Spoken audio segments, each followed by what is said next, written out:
Iran Israel का युद्ध जो हो रहा है वो हर इन्वेस्टर को पैनिक का माहौल कर रहा है। उससे लग रहा है कि यार म्यूचुअल फंड की वैल्यूएशन गिरती जा रही है, क्या करूं मैं, सब कुछ बेच दूं क्या। ऐसा डर लाजमी है, लग रहा है, कई इन्वेस्टर को लग रहा है। लेकिन मैं एक छोटा सा उदाहरण देता हूं, प्रैक्टिकल लाइफ का उदाहरण देता हूं। सपोज कीजिए आप कपड़े के व्यापारी हैं और ट्रांसपोर्टर का चक्का जाम हो गया है, आपका माल जो आप बेचते हैं पूरे भारत में एक चिंदी भी कहीं बाहर नहीं जा रहा है।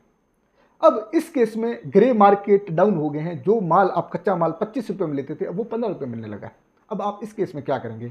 आपके पास जो एग्जिस्टिंग माल जो लोग लाख 2 लाख मीटर पड़ा है, क्या वो आप उसे सेल आउट करेंगे क्या मार्केट में, या फिर सस्ता माल परचेज करेंगे?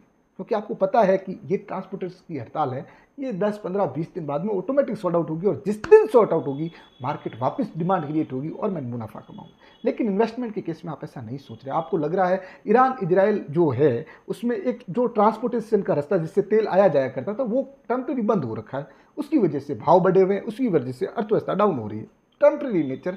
और एक स्टेटमेंट इसको पूरे को सॉर्ट आउट कर देगा, क्योंकि भारत का कोई संसाधन थोड़ी खत्म हो रहा है, कोई मिसाइलें भारत पे आके थोड़ी गिर रही है।